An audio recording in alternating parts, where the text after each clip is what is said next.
ఆంధ్రప్రదేశ్లో ప్రకృతి వైపరీత్యాలతో తలెత్తుతున్న ప్రతికూల పరిస్థితులను ఎదుర్కొంటూ కూటమి సర్కారు ముందుకు సాగుతోంది.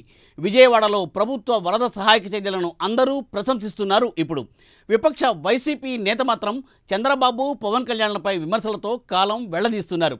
వరద సహాయానికి రూపాయి విరాళం ప్రకటించిన వైసీపీ నేతలు ప్రభుత్వంపై బురద జల్లడానికి మాత్రం ముందుంటున్నారు.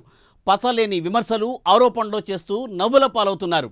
తాజాగా పవన్ను టార్గెట్ చేయాలని చూసిన వైసీపీ సోషల్ మీడియాకు అది బుమరాంగ్ అయింది.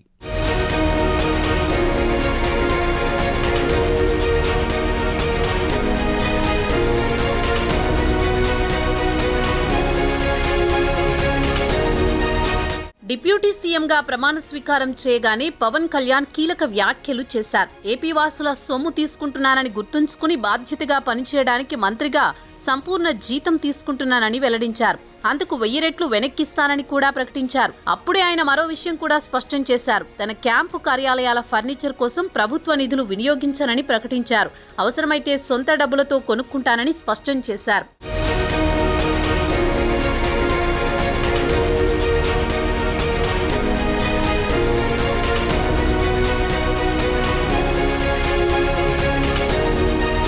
ప్రస్తుతం వరదలు, భారీ వర్షాల ప్రభావంతో రాష్ట్రం అల్లాడుతోంది. ప్రభుత్వ యంత్రాంగం అంతా వరద సహాయక చర్యల్లో నిమగ్నమైంది. అయితే వైసీపీ మాత్రం ఓ జీవో కాపీ పట్టుకుని పవన్ ని టార్గెట్ చేయాలని చూస్తూ విమర్శల పాలవుతోంది. మీడియా ముందు నీతి కబుర్లు చెప్పి చాటుగా బిల్లులు పెడుతున్నారని పవన్ ను విమర్శిస్తూ సోషల్ మీడియా వేదికగా వైసీపీ ట్వీట్ చేసింది. Pawan guest house camp office కి 82,14,000 ఖర్చు చేయబోతున్న కూటమి ప్రభుత్వమని ఎక్స్ లో పోస్ట్ చేసింది. దీంతో ఈ వ్యవహారం ఏపీ వ్యాప్తంగా హాట్ టాపిక్ గా మారింది.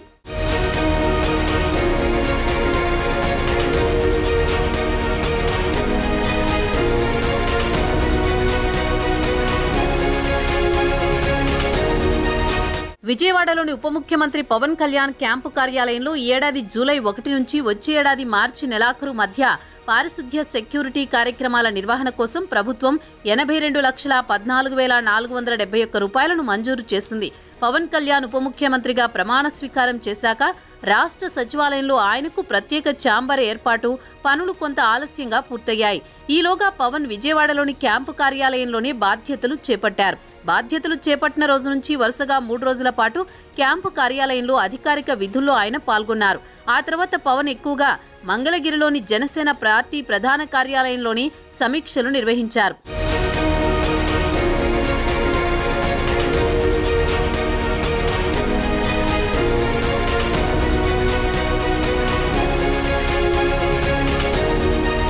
డిప్యూటీ సీఎంగా పవన్ బాధ్యతలు చేపట్టిన 3 నెలల కాలంలో పవన్ కేవలం 3 రోజుల పాటు క్యాంపు కార్యాలయంలో ఉన్నారని, అయితే 9 నెలలకు ప్రభుత్వం 82,14,471 రూపాయలను మంజూరు చేయడమేంటని వైసీపీ ప్రశ్నిస్తోంది. ఉప ముఖ్యమంత్రి క్యాంపు కార్యాలయం పారిశుద్ధ్య పనులకే ఇంత భారీ మొత్తం కేటాయించడమేంటని విమర్శలు గుప్పిస్తోంది. అయితే ఆ నిధులు పంచాయతీరాజ్ శాఖ కార్యాలయ నిర్వహణకు రూల్స్ ప్రకారమే సదరు జీవో పాస్ చేసింది.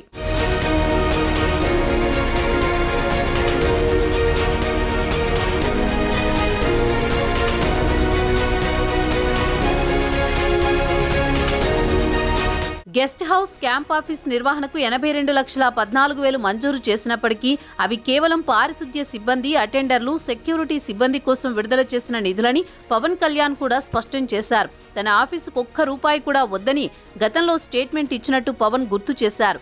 దీంతో వైసీపీ విమర్శలకు పవన్ గట్టి కౌంటర్ ఇచ్చినట్టయిందని జనసేన నేతలు వ్యాఖ్యానిస్తున్నారు.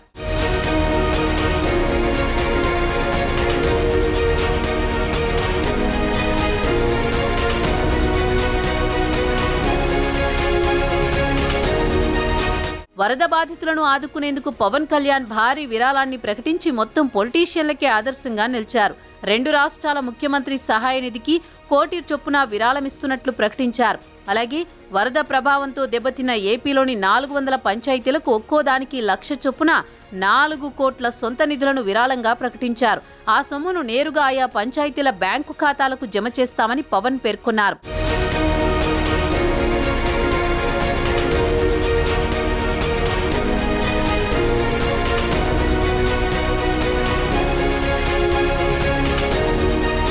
ఇచ్చిన మాట ప్రకారం చవితినాడు ముఖ్యమంత్రి సహాయ నిధికి 1 కోటిని ఉప ముఖ్యమంత్రి అందజేశారు. వైసీపీ నేతలు కానీ ఆ పార్టీ తరపున కానీ ఇంతవరకు వరద సహాయ రూపాయి కూడా ప్రకటించలేదు. అలాంటి జీతం విషయం చెప్పినప్పుడు తీసుకున్న దానికి 1000 రెట్లు ప్రజలకు తిరిగిస్తానని ప్రకటించారు పవన్. అది చేసి చూపిస్తున్నారు. ఆయన చిత్తశుద్ధిని ప్రశంసించడం పోయి లేనిపోని ఆరోపణలు చేస్తున్న వైసీపీ నేతల తీరు తీవ్ర విమర్శల పాలవుతోంది.